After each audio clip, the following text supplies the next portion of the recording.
Welcome back to another episode of Say What Needs to Be Said. I'm your host, Asante, Mr. Pick Six Samuel, two-time Super Bowl champion, Pro Bowler, all-pro record-breaking cornerback, and the last cornerback to intercept 50 interceptions.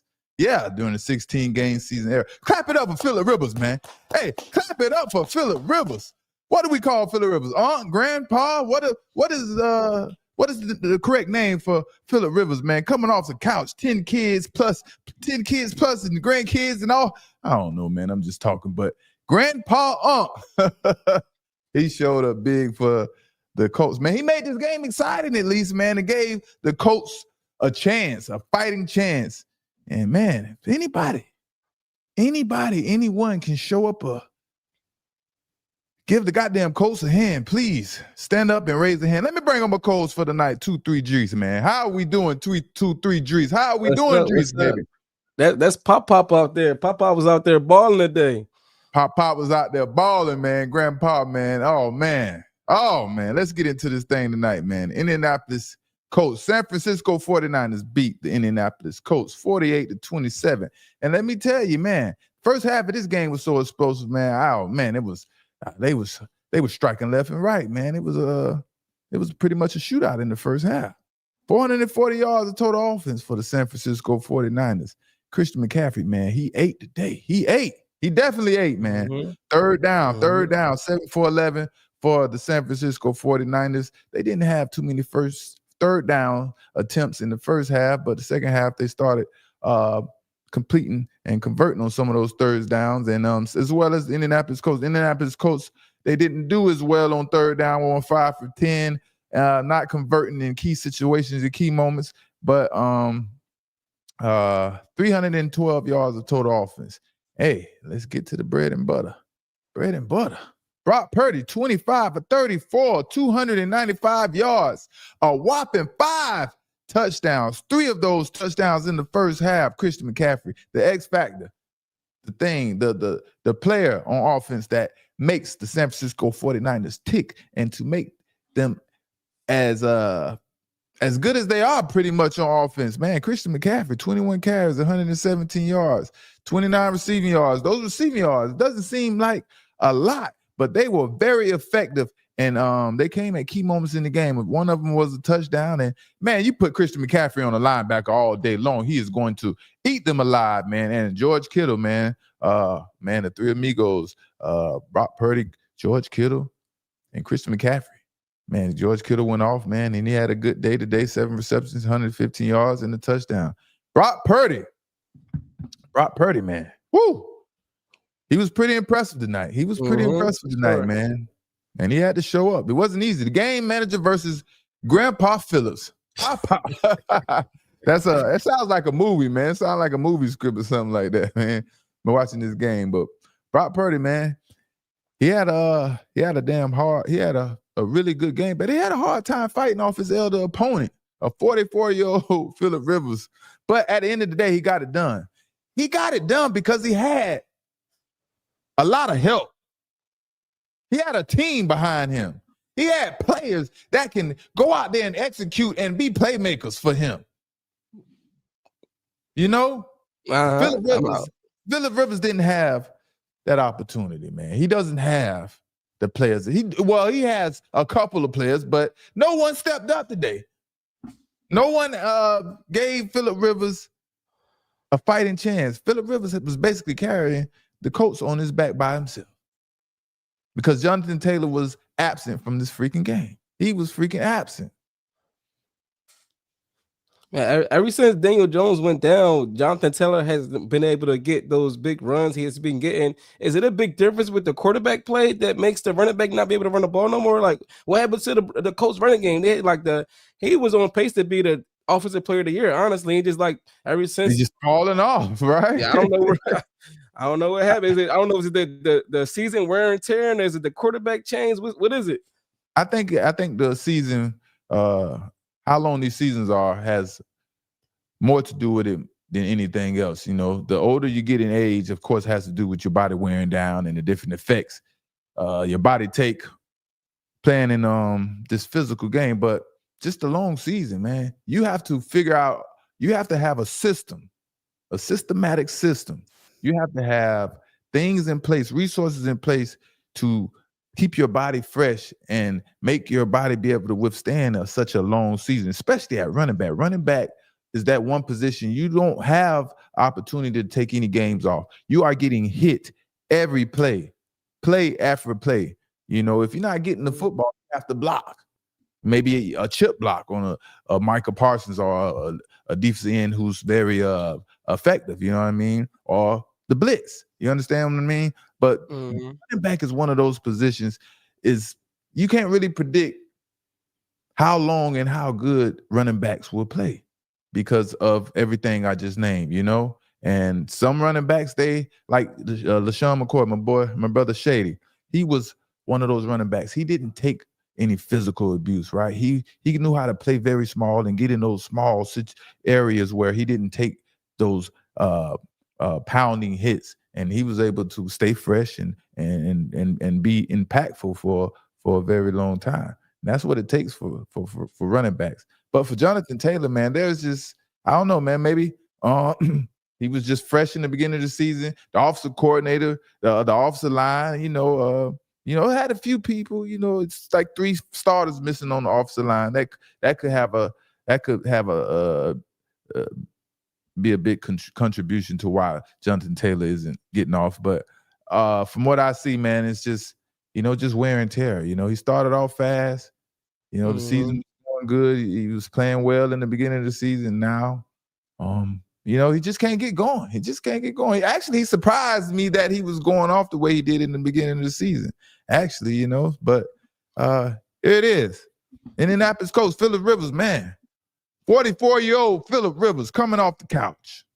23 of 35, 277 yards, 2 touchdowns, and a key interception, man. I was really rooting for Phillip Rivers, man, to make a comeback at the end of the game, down 14 points. And, oh, man, linebacker stepped in the way and made the play. It looked like it could have been the tight end fault. Maybe he didn't run an effective route, but whatever. It's at the end of the day, Phillip Rivers has to figure it out. Jonathan Taylor, the man of the hour, who we talking about, 16 for 46, right? 1 touchdown, 33 yards receiving. I think he averaged about 3 yards per carry. 3 yards per carry, man. And he started picking up towards the end of the game, but he went from like 2.7 yards per carry, and he made his way up to like 2.9. Didn't quite make it to 3.0, if I remember correctly. Then Alec Pierce, 4 receptions, 86 yards, 2 touchdowns. One player that tried to shine some light on helping out Phillip Rivers, man, But Phillip Rivers, man, he did as much as he can possibly do. He tried. He put it on the line, man, and he didn't get the victory, but he did as much as he can do, besides a couple of those deep passes, that he couldn't connect on because of the arm strength. That always been a problem that plagued Phillip Rivers. And now that he's an older quarterback, obviously he isn't going to be his arm isn't going to be as strong as it used to be. And that is an issue for the Indianapolis Colts and Phillip Rivers. It gives the defensive backs and the defensive coordinators the opportunity to be able to just sit back and just jump those routes, because you're not worried about the deep passes, Yeah. Did you expect this type of game from Phillip Rivers today, or did it surprise you? Oh, man, absolutely surprising, man, because I if y'all don't know, I played against Phillip Rivers, and let me tell you, man, Phillip Rivers, he's a fierce competitor, man. He's a tough dude, man. For him to come off the couch for almost 5 years, being removed from the game of football, right, and to come play with no fear, man, my hat is off to Phillip Rivers, man. But Phillip Rivers, he looked exactly how he did when the Los Angeles Chargers was the San Diego Chargers, and he was the main quarterback for about 15, 16 years. I can't even remember. He was the main quarterback for years. The way he handled this game, man, he made this game much more exciting than it would have been with Daniel Jones or any other quarterback on the Colts roster, And like I said, he's one of the most fierce competitors. He'll get up in your face. He'll talk shit with you, and he makes the game exciting, That's and why I mean, the way he played tonight, man. And he's going to continue to get better. His arm isn't going to get any stronger. That's the one negative about this whole thing. He has played himself into some new unexpected money. You know how you get a check in the mail you wasn't expecting? That's what Phillip Rivers did for himself. He played himself into some new unexpected money. And watch the Colts give him a 1 or 2 year contract with about $10 million a year, depending on how the season pans out and finish, if Phillip Rivers could finish strong, right? You know what I mean? So you don't think it's gonna be his last season? You think he's gonna come back for more? No, because it's free money. It's easy money now, right? I'm not dependent on I'm not being dependent on as much as I was in my past. My body's not being stressed out as much. At best, I'm gonna be a backup. I'm gonna be a key backup, potentially, an emergency starter if the starter can't get it right, But not only is Phillip Rivers a genius about coming back and playing himself into some new money. Right before Rivers came out of retirement, his insurance coverage was about to be expired. Right, it was about to expire, and he would have to come out of pocket to pay for his insurance for his family. And what he has 10 kids. You know how much that would be a month for him to cover for all of those kids and his family.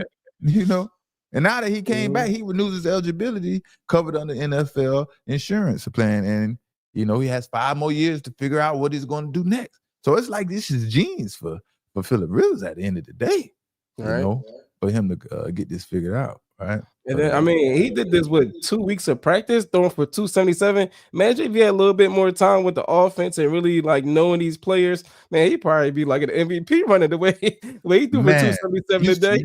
You said a mouthful for 2 weeks of practice, but that is the wisdom of playing football for so long and being a quarterback. Man, if you understand, man, young quarterbacks should be taking notes or need to be taking notes from this game. Watch the film or whatever, man. The way Phillip Rivers, man, he isn't mobile at all. Like all the quarterbacks nowadays, NFL teams need quarterbacks to be mobile.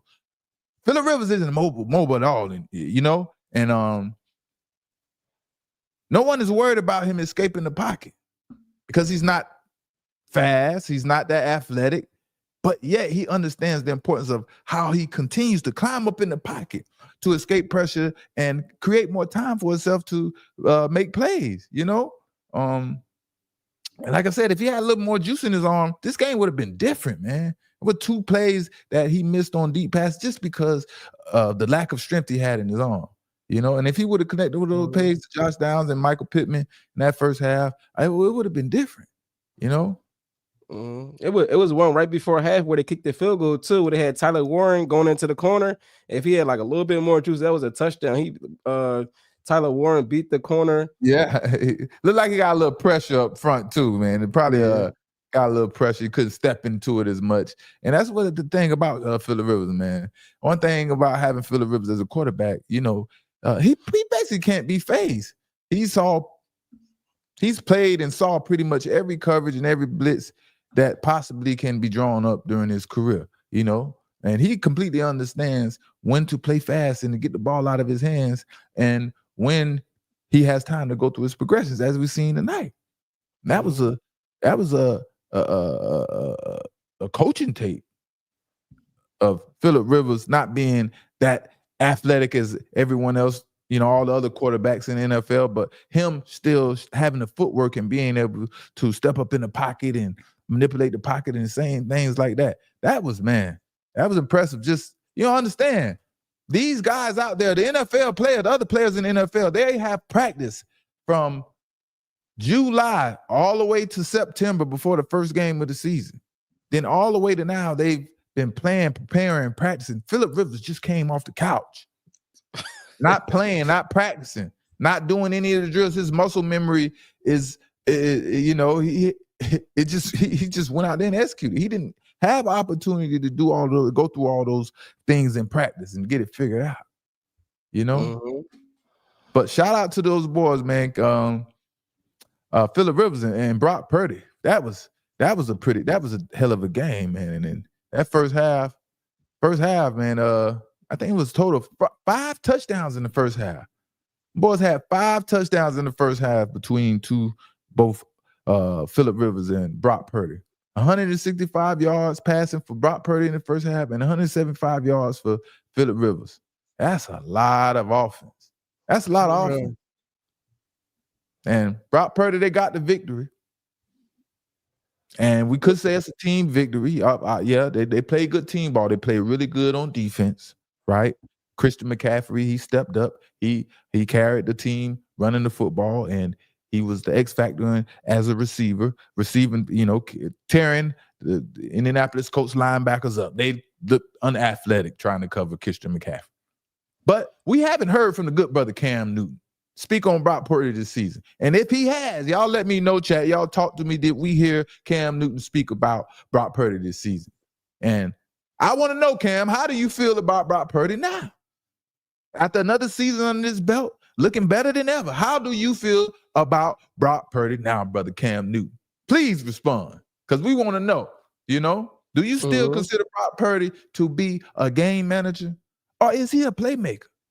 Some of the plays he made tonight look like big play, high-level quarterbacking to me, Now, I do agree.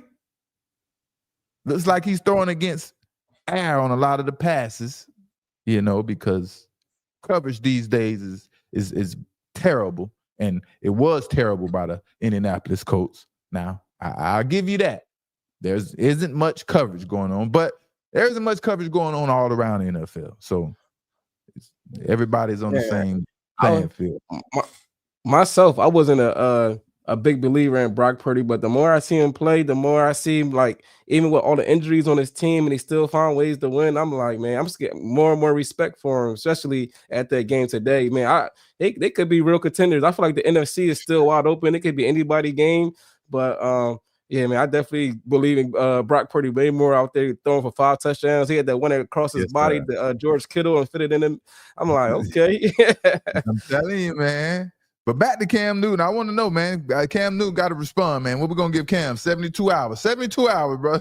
That's a long time. But do you think Brock Purdy making enough plays, man, this season to get out of the game manager category that you, brother Cam Newton, you put him in? I want to know, do you still think he's a game manager or he's a playmaker, And what's your assessment of Brock Purdy, Mr. Cam, brother Cam?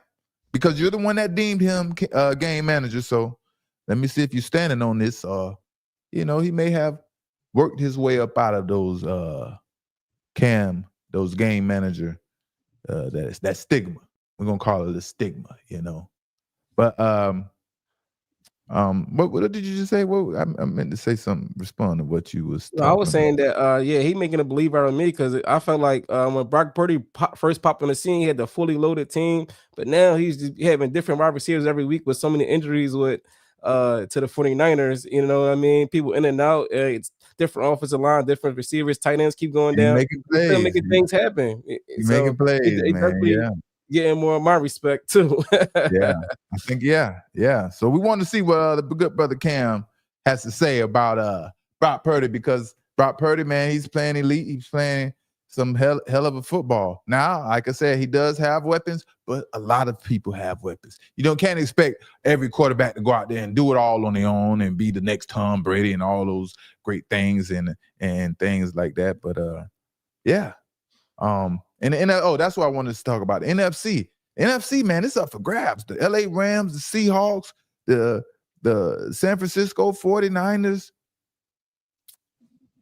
the Philadelphia Eagles. I mean, it's hard to say, man. It's up for grabs, man. Who's playing the best football right now? It would look.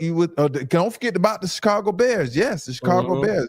And before Seahawks came back on the LA Rams, it was looking like the LA Rams was playing the best football up to this point.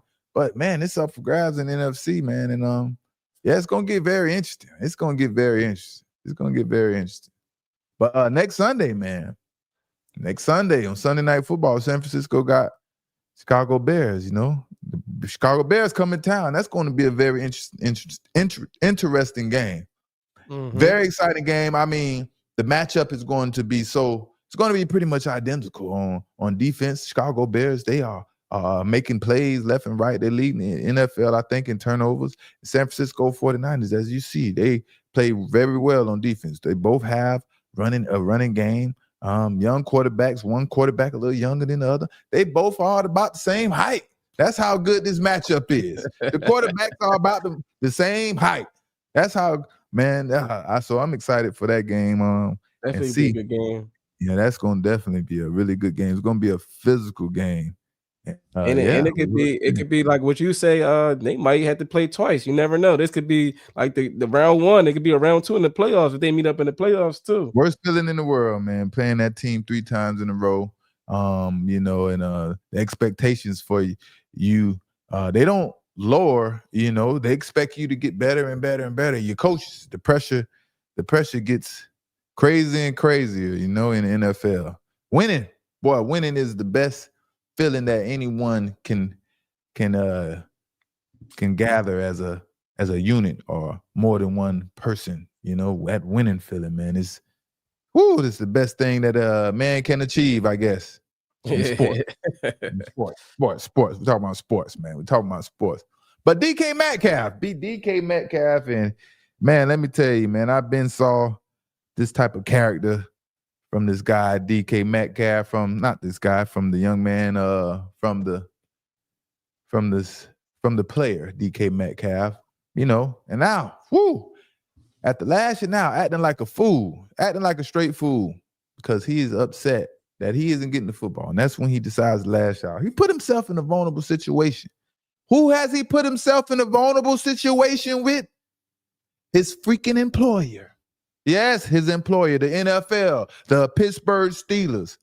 Metcalf has been suspended. DK Metcalf has been suspended 2 games without pay for being foolish. He could have just went on about his business. He did not have to go mess with the heckler, let him say what he wanted to say, and ignore it. Turn the other cheek. Ain't that what it say in the Bible? Turn the other cheek. Act like the bigger man. You're the professional out there. They're coming to see you. But nope, emotions get the best of us sometimes. That's just how it goes, man. And guess what, man? Bad news, some unfortunate news, and this is when they get us, man. They get us really good. When things like this happen, when our emotions get the best of us. 2-game suspension. It's 2-game suspension that DK Metcalf has. Voids any future guaranteed money. And this is how it goes. The 2-game suspension for, let me add this on for y'all. Excuse me there.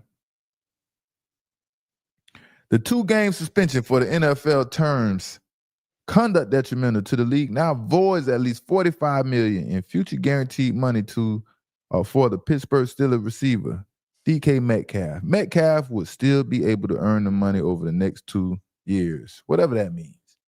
His 4-year, $32 million contract from March, reviewed by CBS Sports, notes that if he fails to practice or play with the club for any reason, which includes player suspension by the NFL or club for conduct detrimental, his guarantees will be null and void. What? Null and void. Did you hear that? Oh. That is one of the secrets in contracts that a lot of us don't understand. And let me tell you, I've had a great understanding about that term, contract detrimental. Let me tell you, the first team, everybody knows was my first team where I was born to. Man, that term was thrown around so much. And I got hit with contract detrimental like maybe once or twice. And thank God, well, back then, the money was different. They making much more money then. But contract detrimental back then was like $8,000. And I missed I was nursing an injury, and they tried to send me way across town in traffic, there and back. I had just went in the morning to do an x-ray. They tried to send me in the afternoon. They were just trying to bother me because I wasn't practicing. And I said, I ain't going because I already had went, man. Y'all know what's going on. And it was just like, I'm not getting caught up in their game. And man, I got back and he told me they're going to hit me with contract detrimental. And I was furious, boy. I was waiting But the trainer hit me. Old little Jim. But we good since then. But man, I was tempted to choke him out, man. When I seen him in the facility, I made him know that I had a problem with him, and if I catch him in the right situation, he gonna have to deal with me, you know. that's a true story. But that's what they threw around in New England, man. They threw around that term contract detrimental, and they would easily put that on anyone. But back then, we didn't have as much guaranteed money as they do nowadays, and yeah. Man, you don't want that on your jacket and them having the opportunity to do whatever they want and play with your money, you know. Yeah, $45 million to $8,000 is a huge difference. That's a huge difference, man. I know he probably I didn't even think about. I didn't even know I didn't know that was a thing right there. He got $45 million. He might lose over that punch. That punch means way more. And of course, I feel like that fan definitely gonna come back and try to press charges as well. Exactly. Too. So I might got some more money coming out. Exactly. Like you just causing more and more trouble, criminally, civilly, like all type of situations, man. You know what I mean? It was that easy just to walk away. Like it's not even the punch, it's you walking over there. You walking over there caused all this issue, caused this big misfit, this big F up. You know what I mean? Mm-hmm. But Metcalf, man, let me tell you, it only get worse and worse and worse and badder and badder, you know?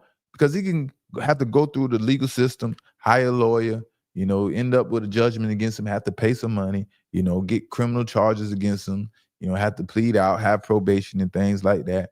And being suspended for 2 games in the NFL is what have you done for me lately? You know what I mean? And he'll mess around and let one of these young boys step in and give Aaron Rodgers exactly what he needs at wide receiver.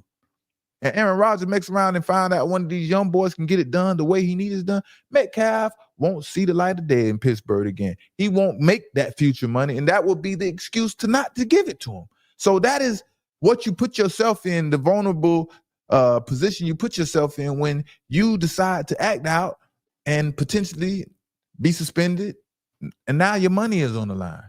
And now you're giving them the opportunity to go have a meeting about you specifically, your contract, and decide if they want to exercise their right to void this contract out and not pay DK Metcalf the rest of his money. That was the predicament he put himself in. Now, I know Pittsburgh Steelers, they're not petty like that.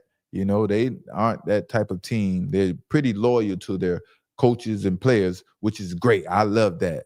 But like I'm saying, in life, not just football, any circumstances, you don't want to put yourself in these circumstances or these situations to give anyone an opportunity to be able to take away from you. You know, that's pretty much the gist of it, you know? Mm-hmm. And also, man, you leaving your teammates hanging. Honestly, man, this is clutch time right now. This is time to get your rhythm because you're getting ready for the playoffs, getting ready to try to make your run, and now you're not available. You know what I mean? That's 2 weeks of lost time you put in with Aaron Rodgers and the rest of your teammates too. So that's kind of a selfish move because everybody got bigger goals, man. Exactly. And like I say, people don't wait for long. Don't wait around too long in the NFL. And like I said, if Aaron Rodgers find out that one of these guys, the young, quicker, elusive, you know, receivers that have more agility can get it done, can get open right now, like Aaron Rodgers needs. Hey, man, sky's going to be the limit for them, and no one can blame themselves besides DK Metcalf for causing this situation. You know what I mean? And you know he's going to have the typical defense and say that this fan hurled racial slurs at him, you know, talked about him, you know, his ethnicity, you know, probably called him the N-word, you know, probably cussed at him from left and right, and all these type of things you're going to hear about, right? But at the end of the day, man, just don't go over there. I'm guilty myself. You know, I've walked over there. I've, you know, talked some shit, but I've never crossed the line where I've walked in the stands and wanted to grab someone and throw punches and things like that, you know. If anything, I'm trying to get them to jump down to where I'm at, you know? That's the catch-22. I'm trying to get them to jump down, you know? But man, and you gotta know, like people, it's a million cameras at these games, man. Ain't like you can sneak in and do it. So like that's gonna be caught on camera. Ain't no way. It's ain't not. no way, man. Ain't no way, man. I don't know. Did he think he was going to get away with that? And no one was going to see that. But like I said, it's all about frustration when DK Metcalf. When DK Metcalf has over 100 yards receiving or close to it, he has 6-7 catches, a couple deep passes. You don't have these problems from him. But when he has these issues and he's getting D'd up, defensive back not letting him get open and things like that, you see his frustration. He wears it on his sleeve. He always is acting out through the media, somehow, some way, And I can tell you, man, wide receivers just have that attitude. They have that that personality, that ego. They're a little self-centered. The life they live is about them. They can't be wrong, right? It can't be their fault, and that's pretty much the ego of a wide receiver, and that's ain't nothing you can do about it. Nothing we can do about it, man. But DK Metcalf, man, he better pray, hope, and pray. And he's going for his appeal, and he's going to try to appeal the 2-game suspension. He's scheduled to come back January 5th against the Cleveland Browns, but that appeal doesn't come back his way, man. And he just have to sit back and see what's going to happen, because he put himself in this opportunity. Put himself in this position, and could blow a massive opportunity that he has. $45 million. Guaranteed money. I almost fainted when you read that. Because he wanted to walk over there and act up, show everybody how tough he is. You're 6'4", 220 pounds. You don't need to show anybody how tough you are no more. You understand what I'm saying? We already know how tough he is. But I ain't gonna lie. If that was me right there that came over there and swung, I would have fell. I would have fell out the stands and laid there for 22 minutes. And that's what I talked about yesterday. Just imagine if the guy would have fell, regardless if DK Metcalf looked like he made him fall, but when you swung and he fell, when DK Metcalf swung and he would have fell and hit that ground, you're talking about the worst possible legal troubles the NFL, DK Metcalf, anybody would have dealt with. NFL got those special lawyers, the lawyers that don't play fair and they play a little dirty. So they would have got this figured out and got it settled. But you talking about the amount of lawsuits, the different people that could have got sued from that young man, and the right lawyer would have made this situation, the most craziest, hectic situation for everybody. And DK Metcalf he's still not out of harm's way, man. He just has to, I don't know what he needs to do. Get his mind right. Figure out how to get open, and he won't have to deal with this. You know how to get open. Aaron Rodgers hit him, with the football, and he won't get frustrated like this. And that's what needs to happen, Yeah. But yeah, man, happy holidays, everybody out there, man. I don't think we're gonna see each other again. This little quick live stream, man. We had to go over this Monday night football game, man, and it was exciting seeing Grandpa Phillips out there against the game manager. We're gonna get Cam Newton to change this name. We're gonna get brother Cam Newton to change this thing. And yeah, man. Who plays on Christmas again? Is the Cowboys versus? Yeah, it's teams that's not in the playoffs. A few teams not in the playoffs. Few teams we can get up in. Cowboys versus Washington and Lions versus Vikings. Yeah, two teams. Yeah. Cowboys versus Washington. That's pretty much the team that we can talk shit about the most. You know what I mean? And it's all Jerry Jones' fault. It's all Jerry Jones' fault. But hey, man, it's the Monday Night Vibes, man. Phillip Rivers, man, he almost came through, man. He just needed some help. He needed somebody to step up. Jonathan Taylor, the defense, anyone. Man, defense needed to get a stop. I don't think they even punt. I don't think they punted, or if they did, they probably punted one time or something like that. Yeah, I don't remember a punt, but I remember it's maybe field goals. I don't remember exactly a punt. Defense left him hanging too. Don't forget, don't let the defense off the hook. Defense is the main reason, But yeah, I'm your boy Asante, Mr. Pick Six Samuel. It's your boy 2-3 Drees. And we're gonna see y'all on Christmas, man. We are